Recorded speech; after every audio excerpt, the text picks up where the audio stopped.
So last night before bed, I wasn't feeling good. And so I went to bed like 3 hours early.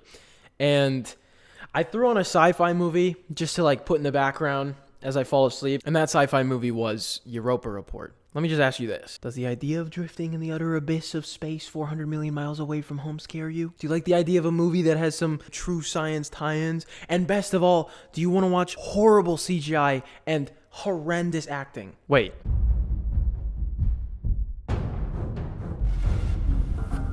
So the only thing I really knew going into this movie was that a lot of people compared it to Apollo 18 online. You know, the movie with the spiders on the moon that a concerning amount of people thought was a true story. When looking further into the Europa Report, I realized there's already an existing discussion about this movie in the deep sci-fi buff corners of the internet. And the two sides of this movie are, these stupid idiots don't know about the science behind the film. And the other ones are like this Redditor from 9 years ago who said, the scientists all die from doing stupid things and the dialogue is utterly boring. Would you believe they're both right? It's important to remember in times like these that when there's two extreme sides to an opinion or a story, the right answer is somewhere in the middle. Now let it be known before we hop in, I have a very optimistic view of this movie, and I know that. I enjoyed it, but that's because I was really using my imagination when I was watching it. It is quite forgettable to the average viewer, I can't lie, but I'm not the average viewer. I'm different. I don't fit in, and I don't want to fit in. Shout out Jughead. Seriously, I'm not kidding. It's one of my favorite sci-fi stories. It's dragged down by laughable effects and extremely forgettable acting. That's the very little summary. But in full, whoever thought those helmet cams looked good were on... well, they were on crack. Does this even look like it's in a helmet to you? No, right? It looks like there's a camera shoved in her face, because that's all they fucking did. However, if you can overlook this, there is an amazing story underneath. It's, get this, a documentary-style security cam found footage space exploration isolation horror film. Come on, word soup! The soundtrack and sound design were shockingly good. I know it was made in 2013, and 2013 is obviously capable of good sound design, but I just wasn't expecting it because of how bad this movie looks and how bad the actors in this movie are. Just to make sure you feel prepared, I'll give you just a really fast summary. This is from the writer of the film himself, so... the Europa Report is a mock documentary compiled from thousands of hours of declassified footage taken by 8 onboard cams as that ship sped the nearly 400 million miles to Europa. Let it be clear that this entire plot is fiction. This journey never happened. But the science and the suspicious life behind Europa is not fiction whatsoever. But we'll touch on that once we get through the initial plot. Wait, I think I wrote that. Oh, no. This is where I came in. Sorry. My extra 2 cents on that plot summary. The whole movie's kind of a recap. Obviously, found footage is almost always in a recap format, hence found footage. The movie's intro is a sequence where the ship loses all communication with the base back Earth. Obviously, them losing connection means there's no cameras. So how will this movie proceed? After the short intro, we throw back in time to the start of the mission. It's a slow embark of a long, relaxing, uneventful journey. The audio is soft and on the quiet side, and the essential strings that every single piece of space-themed media has start to roll in. And it honestly just seems like everything's gonna be okay. Then we reach the point where they lost the connection in present day, and from there forward we get to see the recently declassified files of the footage received from the ship at the Earth base, because I have to explain this or else it won't make sense how we're watching this. At the end of the movie, near the end, they reestablish connection with Earth's base. So because of that, all of the footage we lost over the journey all instantly sends back to the Earth base, and they watch it. There's even a moment in the film where one of the people back on Earth goes, the moment we reestablished connection, I was bombarded with footage of my crew. And a lot of them were, you know... Oh, there's a chair here because I thought I was going to sit down for this video, but I miscalculated. So that's not going to happen. But yeah, as long as you understand that one piece of info, the rest of the movie should be a breeze. They got the footage because they reestablished connection later in the movie, okay? So all of this bad stuff is happening with no connection. And then they reestablish the connection, and the Earth base gets all of the security cam footage that they have not been getting. Does that make sense? I don't know why I was struggling so hard to explain this. By the time Earth had seen what had happened on the cameras, a ton of time had passed since it actually happened. I'm not gonna lie though, a giant blemish of this movie is how forgettable the cast is. That's for a few things. Bad acting, really unimpressive dialogue. And also it's the classic space and Earth on two timelines at the same time, you know. I just think The Martian did a much better job at accomplishing that. But also, hey, The Martian had a budget of $108 million. But these movies look the same, right? Like, look.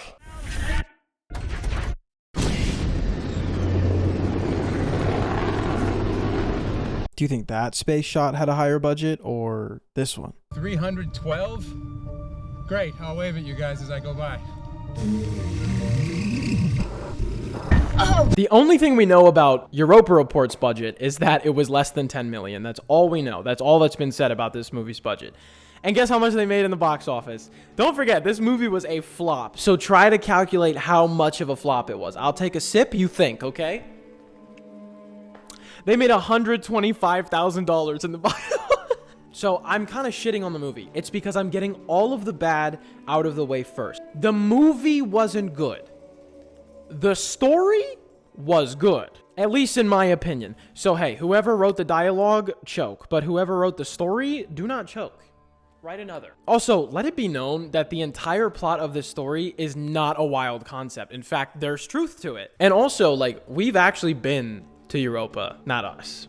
The Galileo, not people. Galileo not only revealed that the planet is active, but it also revealed a large amount of information, as well as its high-pressure ice volcanoes and the heat source near the center of the planet, as well as the layer of water underneath the surface layer of ice. All of those things are pretty important. All of these ideas and concepts are very real and very possible. The concepts are very real, and the ideas are very real. Measurements made by the Galileo mission, however, showed how Jupiter's magnetic field was disrupted in the space around Europa. This measurement strongly implied that a special type of magnetic field is being created within the icy moon by a deep layer of some electrically conductive fluid. Based on Europa's icy composition, scientists think the most likely material to create this magnetic signature is a global ocean of salty water. While the icy shell of Europa is clearly frozen as hard as rock, the interior is warmer because it is heated by what's called tidal flexing. The side of Europa that is closest to Jupiter experiences a stronger pull than the other side, stretching the entire moon back and forth, probably causing the long cracks that run across its icy surface, as well as heating the interior through friction. There's been discussion of life on Europa for years, and the movie also did a really good job at translating Europa's negative 256-degree temperature and constant risk of radiation. That sounds like a blast. I'm just trying to say that the science behind it, and some science that will follow, it might not be scientifically confirmed, but all of these concepts are theories that have grounds to them. I'm saying this because I just think it automatically gives the movie a bit more believability than the horrendous visuals and the monotonous, wonderful acting. It's really bad. Science lesson 1 done. Let's get to the good stuff. Like I've already said, the first 40 minutes are relatively slow, and they're purposely a bit vague to kind of give us the idea that everything's going to plan, or at least that's how it felt to me. But as we know, this is all a recap because, you know, found footage, but it definitely loses its charm as the movie progresses. We're given a few space landscape shots which just don't look good, and I'm not just saying that because it's dated. Because in my opinion, the Alien franchise still looks phenomenal to this day, all things considered. And that movie came out like 40 years before this one. Now keep in mind, this is a budget film, so yes, this won't compare to Alien, this won't compare to The Martian, I understand that. I'm just making comparisons of really good to really bad. We're into the plot now, guys, congrats. The panel scene was a lot to take in, and I mean that in the best way possible. They did an extremely good job of making this scene feel like the turning point of, oh, but like I've said, the movie up to this point was very slow, very calm, very quiet, nothing out of the ordinary. And then out of nowhere, we are given the panel scene. In this moment, I believe the soundtrack carries so bad. Okay, William, we got a frozen pen. Okay, guys, leave that last panel for now. We can't tell how bad it is till we get in there. You sure, man? You don't want to put heat on there first? It just feels... The damage could spread. Come on. It snapped. The panel snapped. I ripped my glove. He's losing air, but he's got his hand on it. I'm bringing him in. I got you. Nice and easy. Just relax, big guy. I got you. We got a problem. I got hydrazine on my suit. Must have hit me when we popped the panel. He's covered in it. It's in the seams. It's everywhere. What can we do to decontaminate? We can't. If we bring him in, the air in the ship will become toxic. Okay, so you probably see what's about to come. So let me just give you a little rundown on what ebulism is. Word of the day for y'all, ebulism. E-B-U-L-L-I-S-M. Ebulism is when water and dissolved gas in the blood forms bubbles in the major veins, which travel throughout the circulatory system and block the blood flow. First of all, it works quick. The lack of oxygen to your brain causes you to go unconscious within 15 seconds. In fact, other sources said 10. This is in a near vacuum context because he didn't rip his suit off and get completely exposed, you know? That wouldn't be a fair comparison. This is in reference to what he's going through right now. Okay, sorry. Science lesson number 2, done. So the two people on the panel's names are James and Andre, and they're faced with an even worse predicament after the panel incident. James's suit is contaminated and he can't enter the airlock, but Andre's suit is torn from the panel and he's losing all of his oxygen, aka why I just filled you in on what ebulism is. We gotta work quick. Also, James is no longer attached to the hull at all, and he can't go back in the ship. We'll talk about why he's not attached to the hull. The material on James's suit is hydrazine. And to cite the EPA, hydrazine is no big deal. It just causes, you know, headaches, dizziness, irritation, nausea, seizures, pulmonary edema. That's where your lungs fill up with water. A coma? Also corrosive and a carcinogen. Oh yes, maybe it's not in our best interest for James to come in and get that in the recycled air system, because then everybody dead. I'm like 90% sure in this scene, James touches the hydrazine on his leg and then pushes Andre. Is the hydrazine not on Andre? Plot holes aside, James realizes he has one option, which is to push Andre back into the airlock. James's scene was pretty phenomenally done for the budget they had. Andre, you're gonna black out, man. This isn't gonna work. James, now you're bleeding oxygen. We're going to lose them both.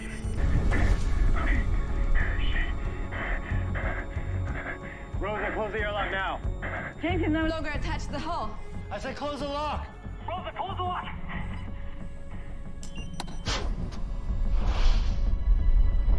Airlock is closed. You gotta go get him. We can't. By the time we get there, he... Yeah, I'm here. Christ, I can't. I'm gone. Oh, shit. I'm sorry, James. Don't be sorry. It was an accident, you know?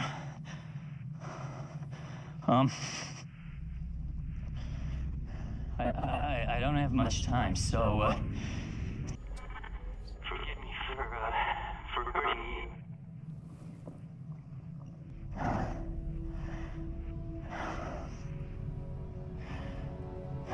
Part of me kind of wishes I could just float out here forever, you know? I can't see anything. I can't see anything.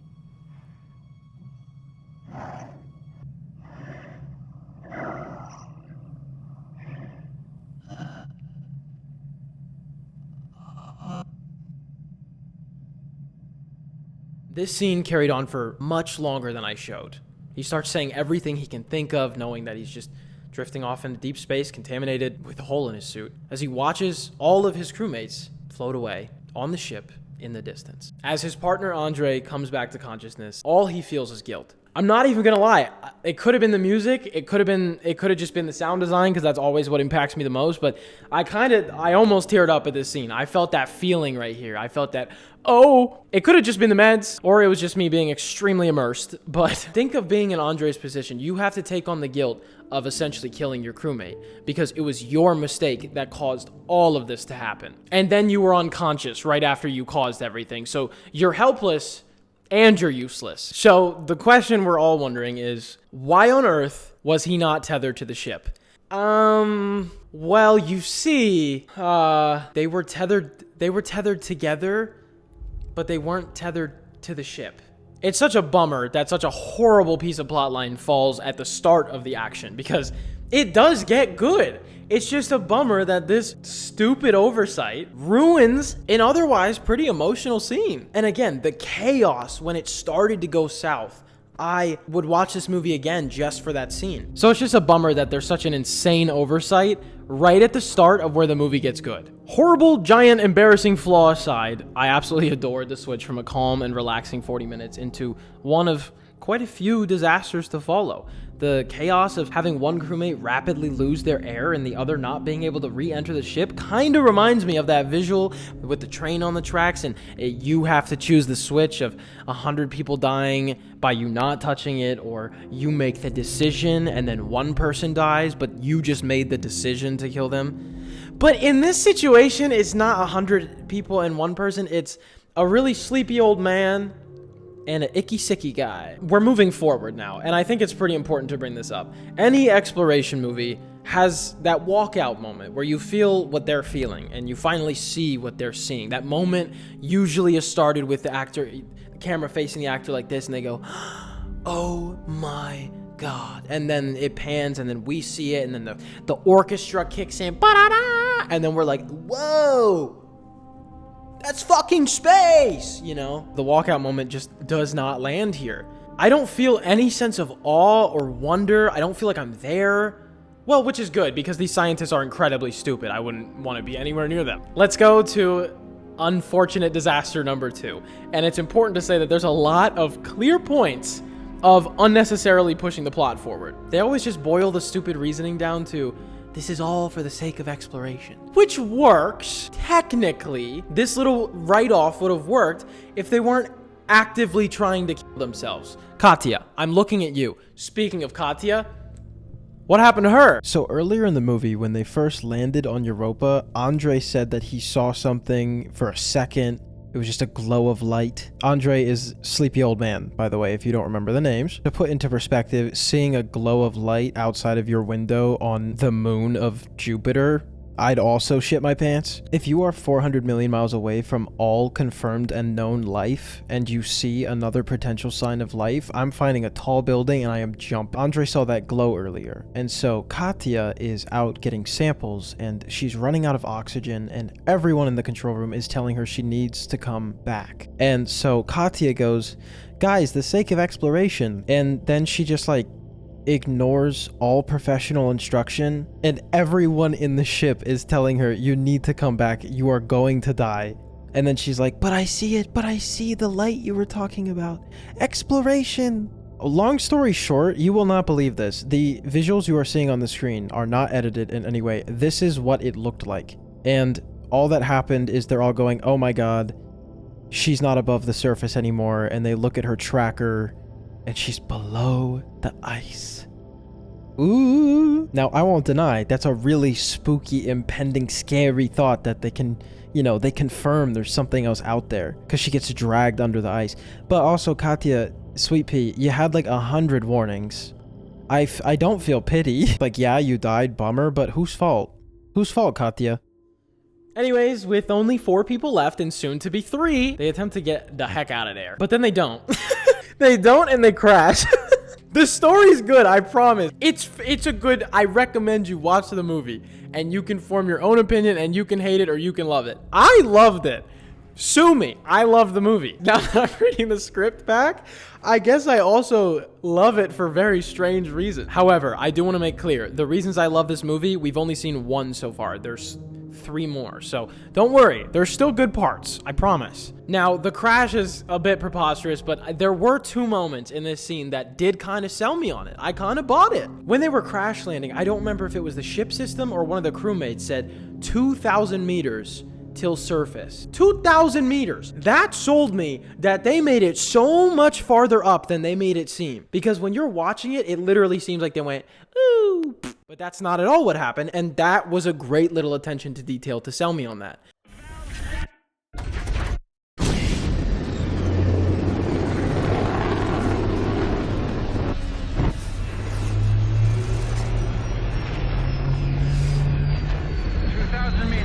So what's the second part? I said 2 things sold me in this scene. Oh, let me put it this way. Do you remember those like elastic stress toy puppet things that were full of sand, and when you threw them on the ground really hard, they would get it like really misshapen and it would look funny? Well,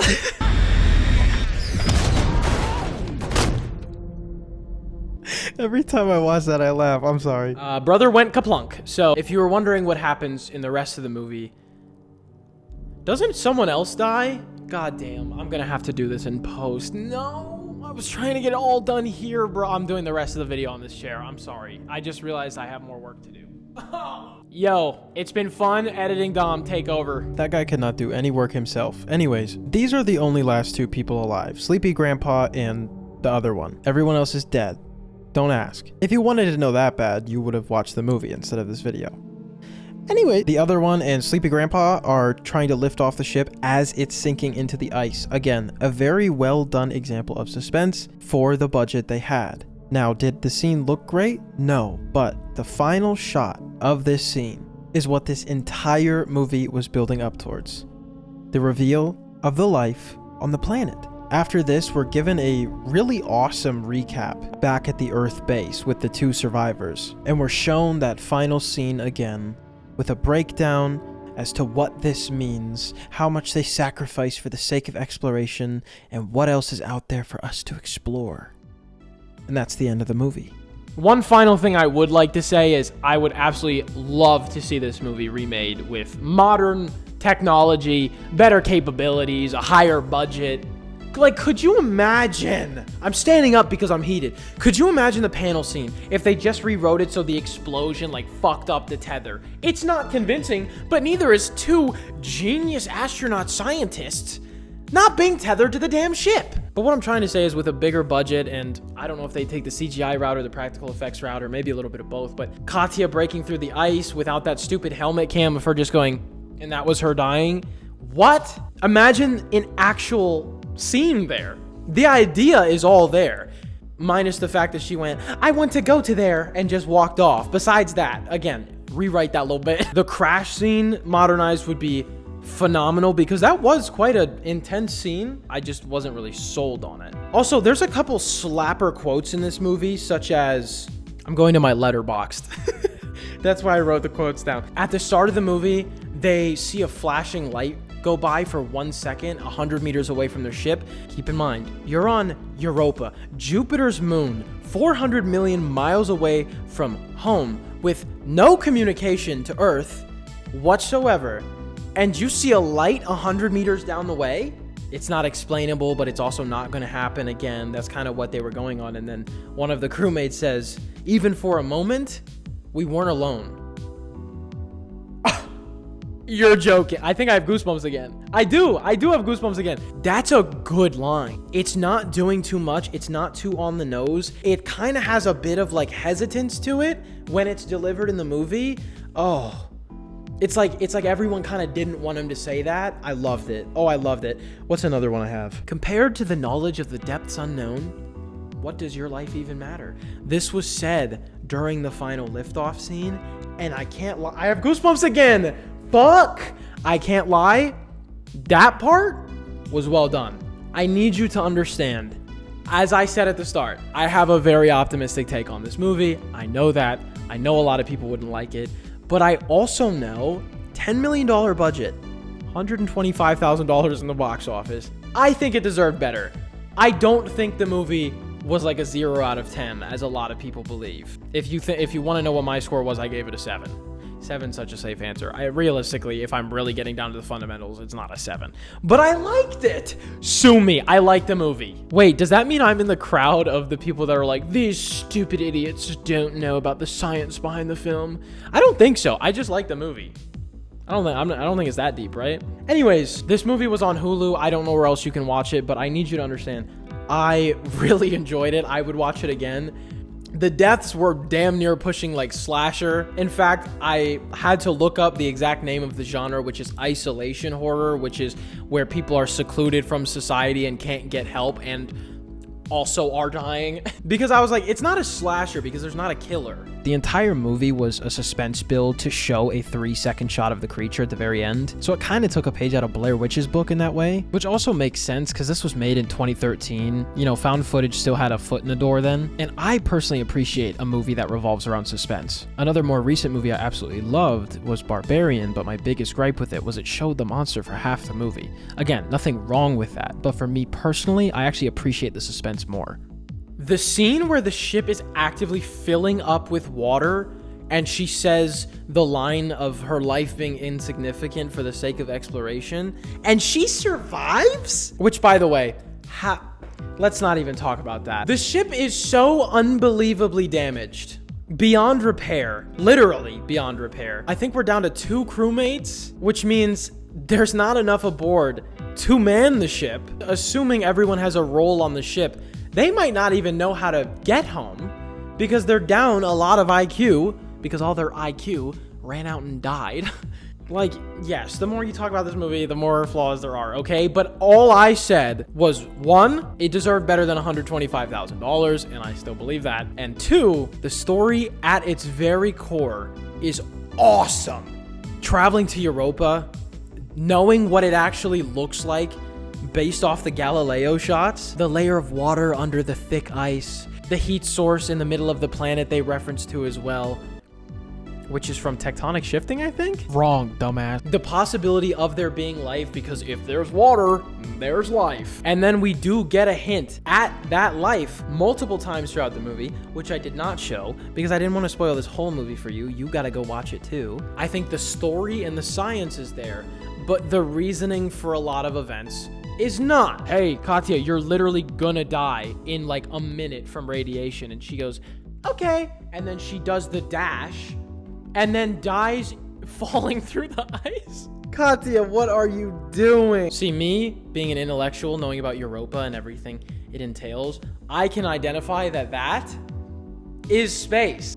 Anyways, cheers everybody. Thanks for watching. I love you so much. And I really hope you enjoyed this video because, you know what? I'll say it. I had fun making it. Also, this whole time I haven't been wearing pants. So have a great day.